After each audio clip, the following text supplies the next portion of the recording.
You like my hat? Beautiful, beautiful, beautiful day. Look at this. So we're down at Leven Point. Welcome to the ugliest dinghy in the world. So we're down at Leven Point. We've got a few things going on. I'll talk you through them. I don't know if you can hear me, but that shadowy figure over there is Helmar, South African friend from Bath. Got in touch via Sailing Sibongile. And Gilchin in the corner there. Oh, yeah? Oh, hey. Johnny? Johnny? What again? I hurt my brush back.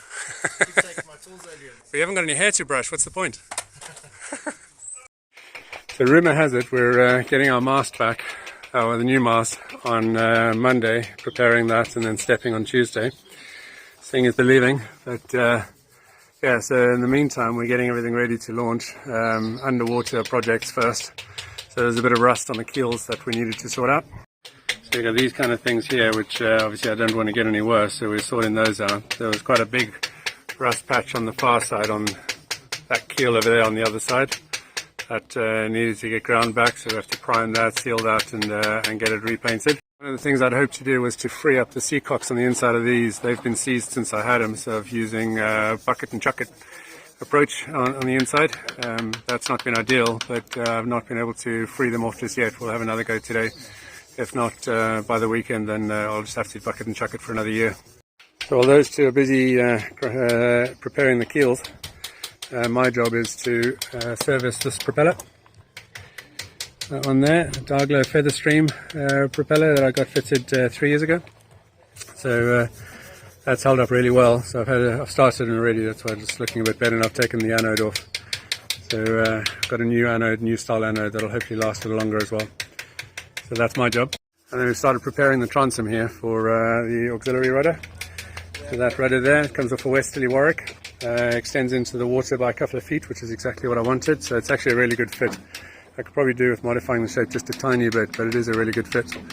But yeah, so that'll go in here with a tiller. So it's actually a full spec rudder, full spec gudgeons and pintles and etc. for a 23-foot boat. And given that I'll only be using it as an auxiliary to run the autopilot and to teach people how to use the tiller, it'll be absolutely fine. So these holes were from the original hydrovanes, the Mark 1 hydrovanes. So we sealed those. And I'll show you what we did. This is actually quite cool. I do this on all my holes now. Well, all the holes on the boat, not my own holes. So once we filled them, we just put a patch of electrical tape over the top, so a cross patch like that. And so what happens then, if I get this off nice and neatly, is it creates a beautiful finish. There's a little bit of an air pocket there, but that's the finish that we got. The other holes are for the new brackets and new gudgeons to go on. I'll check this one. Yeah, look at that. Minimal sanding, as smooth as a newly shaved face. So if you can see the recess in there, so that needs to be sort of sanded out and filled again because it hasn't quite filled correctly. So that's sort of settled and sort of pushed out a little bit, so that we didn't do that one. I'll show you the ones that we did do. And another one that we didn't fill, did seal. So if you can see the flicking on this, I think the temperature's getting a little bit hot on this camera. So these are the ones that we did. So I sanded that briefly just to get a key on it, but I haven't actually sanded that very deeply at all, this one as well. So those were literally just covered over with the electrical tape. So filled them, covered over with electrical tape and left it, and they were smooth as you like. This is the one that I showed in a previous video that needs a little bit of attention. So this had some pitching over here. So we sanded that back. It needs to be done again just to get the rest of it out. And then we seal it, prime it, and put the anti-foul over the top. That's what the Boatyard has recommended. So we don't actually need to do any epoxy coat over the top of it. So I'll trust them. But yeah, that was the one that needed the most urgent attention. I've had a good look at the attachment here, the keel join, and that seems fairly strong. So there's no movement in this. If you remember from the video the other day where we hauled out, there's no movement in this, but I have checked on the inside. There's no sign of water ingress or rust on the inside. So this is these are the keel bolts. I don't know if I'll be able to get this. Hold on. Yeah. Okay. So these are the keel bolts for the ones above that rust spot. And whilst you can see a little bit of browning over there, that isn't actually rust. So it turns out, and you can't actually see it unless you look carefully, it turns out that there's a little bit of a water leak from the windows that's coming through and trickling down into the bilge. So that's what the little bit of moisture in there is from. And you can see the fending, you can actually see it there. So if you look just there where the shadow of my finger is, you can see the little trickle line that's settling down into there. So I'm pretty confident that that'll hold up. So I might need to put it on the to-do list for next winter or the winter after. But yeah, so far I'm not going to worry about it. Yeah, so in other areas, this isn't urgent before we splash, but those are being painted with polyurethane paint. So I'll lay it on nice and thick onto that. It's taken a while to dry, but that's to be expected. It's not a huge amount of movement, airflow in here. That side still needs to be done. And then the approach to the lining, the head lining here, is either plywood, a 4mm plywood, obviously curved to that shape, or UPVC paneling, kind of in strips like that. I think the paneling would look nicer, but the plywood would certainly be easier to do. But if anybody wants to pop down, I could do with somebody who could service these winches for me. If you're handy, I've got two Lumar winches that could probably replace the main winches with.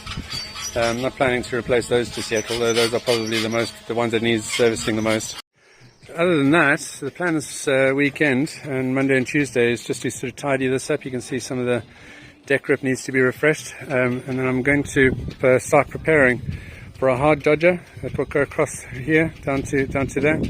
So very similar to the hard dodger that Free Range Sailing built back in Hobart, but maybe not quite as sort of structural as theirs was, but it's something that offers a little bit more flexibility. So that's the other thing that needs doing, and then just a sort of a general pressure wash, clean, tidy up. And then I need to pay some attention to that bowsprit that needs a good clean. The boat's been stood for 6 months. It's pretty disgraceful, but yeah, so that needs a good clean. Anyway, back to my grindstone.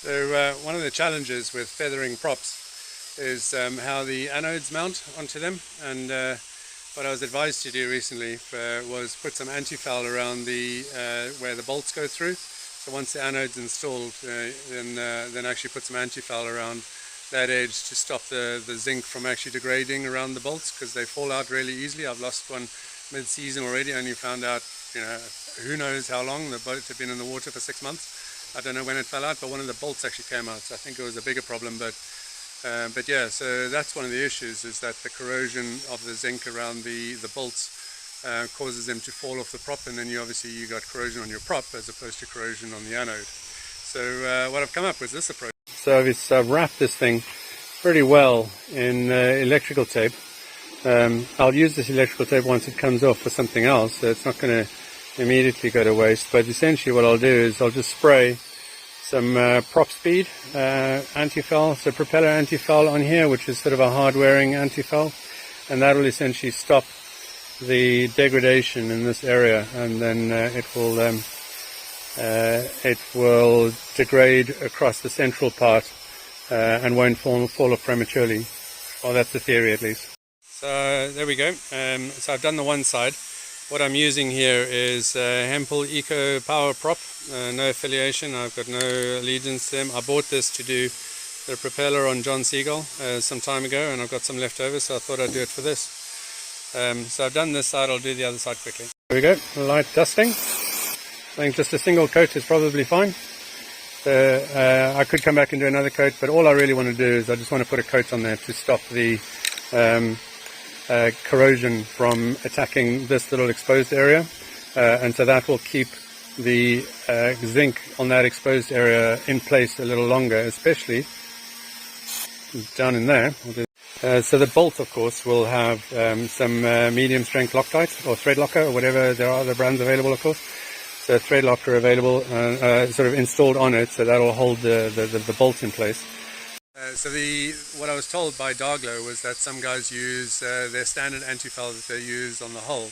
My issue with that is obviously if it's ablative, then it's going to ablate, and I don't know how long it's going to be on there for. I imagine it'll be on there for a season, so longer than before I need to change it. But since I've got this prop speed, which I think has a compound in it which prevents growth from attacking it anyway. But anyway, I'm waffling, so there we go. That's your top tip. If you want to protect your anodes, just put some paint around where the bolt goes through, and the anode will degrade less in that area, and the body of the anode will degrade a little bit faster. Quick progress update. So all the little rust spots have been sanded back, and we're just busy cleaning them with some industrial wipes, and then following that up with some acetone, and so that should be ready to prime. The primer that we're going to be is this stuff. This is recommended by the boatyard. So Hemphill's underwater primer, apparently a couple of coats of this, and then we've tidied up the woodwork. So if you can see there, the bowsprit's been sanded back a little bit, so we're going to oil that, and currently just doing the rubbing strokes.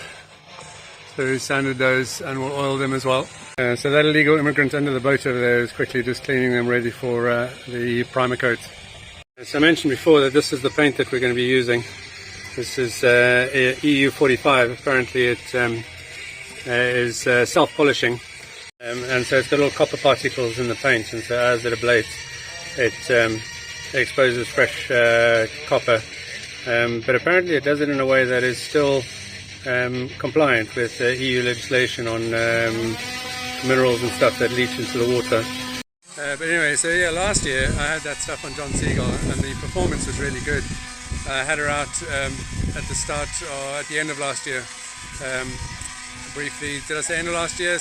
August. I had her out very briefly after 6 months, and she looked absolutely fine.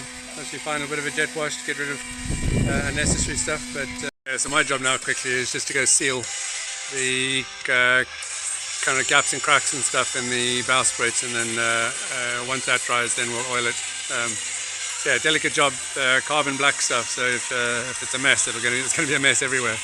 Morning.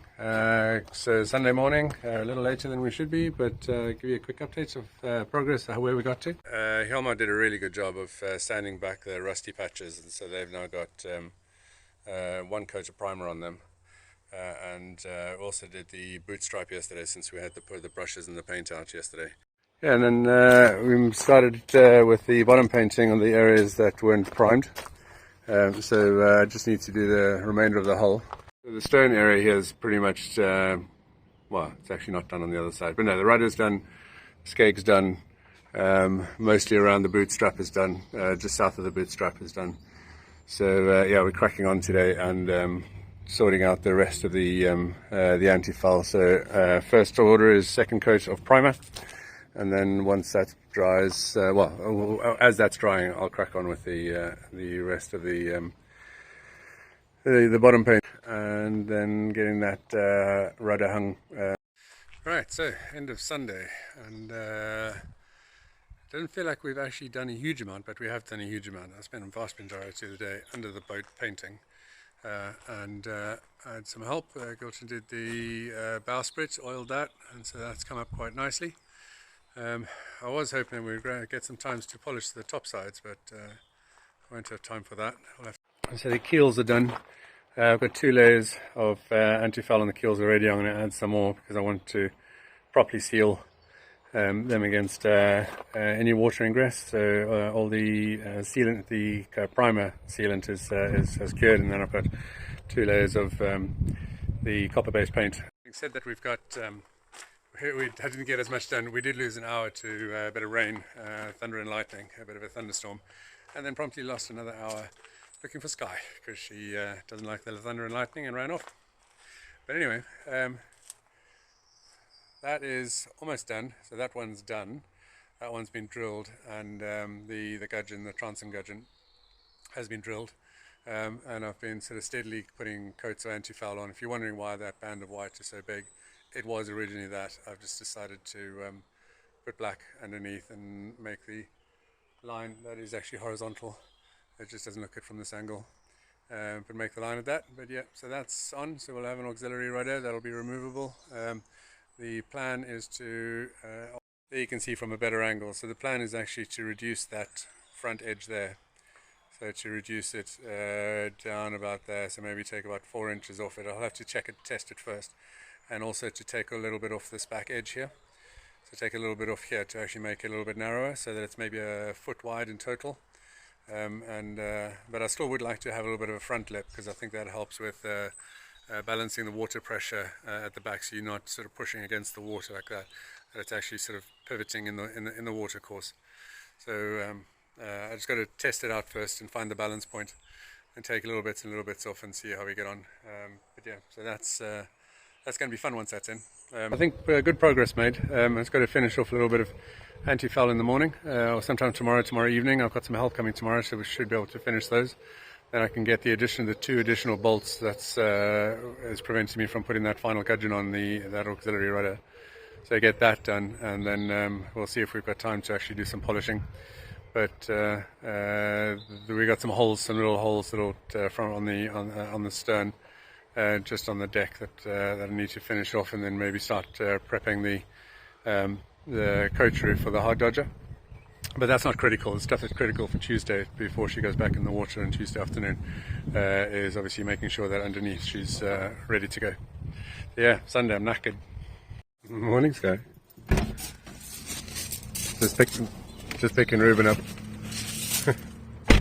What happened, Sky? Where's he gone? Where's he gone, Sky?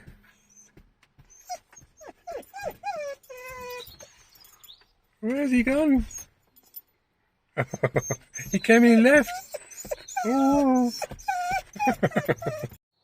Oh, what can you smell? Anyway, I'm getting distracted. So, the riggers arrived a little late this morning, so we're under pressure. The plan for today is to pop down there. I've got some urgent work that I need to do at 10:30, so I've got between now and then to slap a little bit more anti-foul on the keels. I want them totally saturated in anti-foul, so that I can make sure that not much water penetrates to them. I've got obviously other coats of anti-foul, and I've got underneath that some epoxy, and underneath that some primer. So yeah, all good. Yeah, so young master Ruben is still waiting. Sky's calmed down. Hey Sky. Hello little girl. So yes, the plan for today is that riggers are going to be replacing the deck fittings for the top of the chain plates, so that they're a little bit more reliable. I have no idea how long the other ones have been in there, but they've got quite a lot of rust on them. So based on the condition of some of the deck fittings, there might only be sort of 5 mil left, actually, that they've just been corroded out. And apparently he had an issue where another customer said, no, don't change them, and then rip the deck fitting out. So I don't want that to happen, so I've said, okay, well, let's replace the bolts. The actual chain plates themselves are fine. We just need to make sure that they're bolted down correctly. Hello. You made it? Yeah. All right, just in time. All right, let's go. We are done. Ready for the launch. There she comes. As with always with these things, there are things that you wish that you had time to do or inclination to do. I need to be more organized and make lists. But yeah, all good. The mast base is ready to go. The steps are ready to go.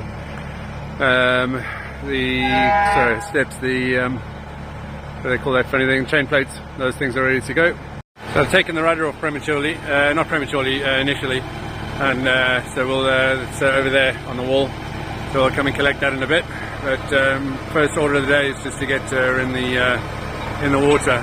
And when they lift her up, I need to go dab some paint on the bottom of the keels where I couldn't get to because she was blocked off.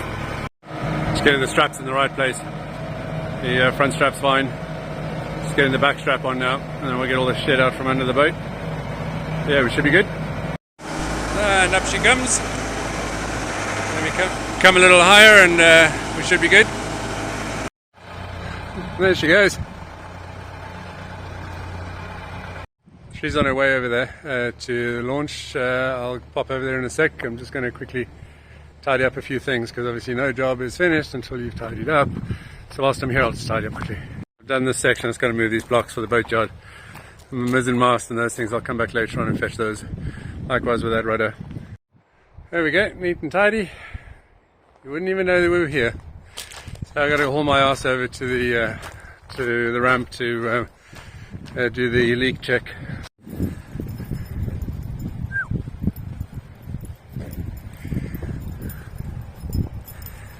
Alright, sky come. Sky come. Alright, wait. Alright, cross. Go. The plan now is to launch the boat and then fetch the mast off the boat, off the van, and then they'll finish off the boat side, the deck side of the swage fittings. Quite a tight operation getting those wheels either side of that truck. There we go, down she goes. Get ready to get on board and do the leak check.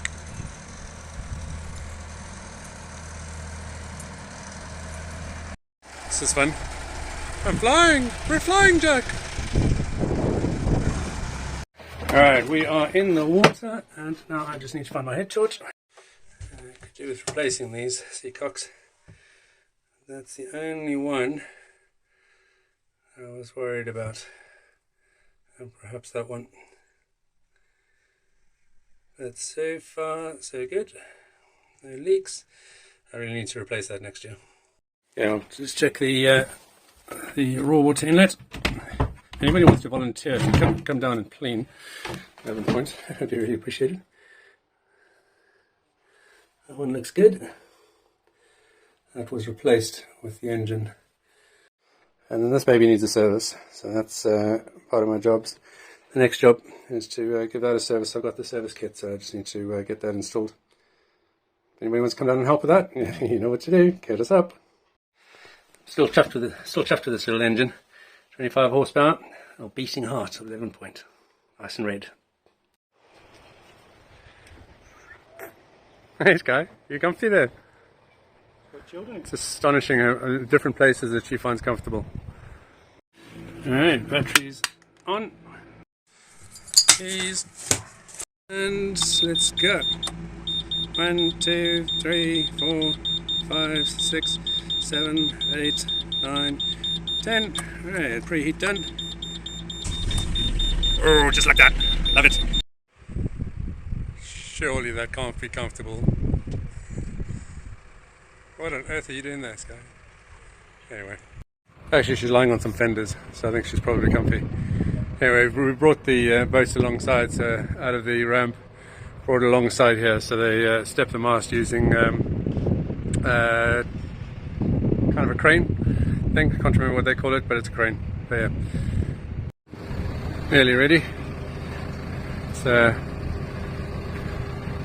loads of things to do, sort of finalising things. I'm not quite sure everything was necessary to be done at the last minute, but here we are. Forestay, mast, spreaders, rigging, standing rigging, running rigging, backing plates, all that kind of stuff. Masthead lights, blah blah blah. Yep, all good. I had to run off and go do other things. And in that time that I was away, they put the mast up. I was hoping to put a coin in the mast space, but I'm not back in time for that. Unless they can lift it up and put it back down again, but I don't think I'm going to ask them to do that. My biggest worry is time now, because they were meant to have started, well, they said that they were going to start at 6 AM this morning. They eventually started at 9. And now we're pushing these guys beyond their chucking out time.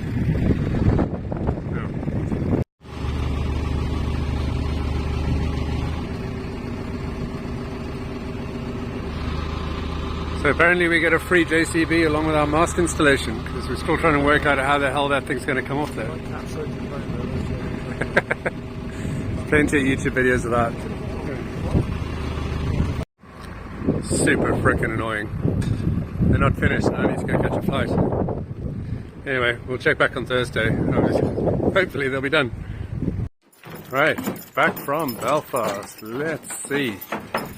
Maybe Father Christmas has brought me a late Christmas present. Stranger things have happened. Well, it's looking promising. Sure is looking promising.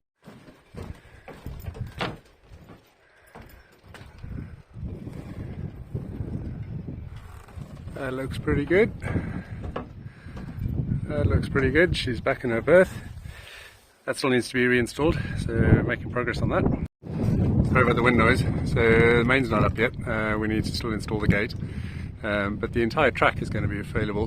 Just remember we're going boomless. Now that's looking good. And then up front here, we've got a new furler, new foils. Yeah, looking nice. Pav's coming on Friday to sort out some electrical wiring, and I'm hoping he's going to install the Windex then. But also want to have a chat to him about this furler. I think it's maybe a little undersized, so maybe not necessarily swap it out, unless there's a way of doing that. But I'm thinking just boost the drum size without necessarily boosting the rest of it. And maybe going for a sort of a flatter rope profile. We'll see how we go with that, but I definitely would like to look at a different size drum. And coolio, there we go. We'll see how we get on. So I think I'll wrap this video up here and won't subject you to any more. Pav's coming on Friday to install the electrics, install the gate, and hopefully we'll be ready to go out sailing on Saturday morning. It's got a bit more tidying down below that needs to be done, and all good. So please like, subscribe, encourage other people to subscribe. We're retiring Sailing with the Weirdo. We're moving exclusively to Sailing Sibongile now, and so we're hoping to build up to something really special for that. Yeah, I'll see you soon.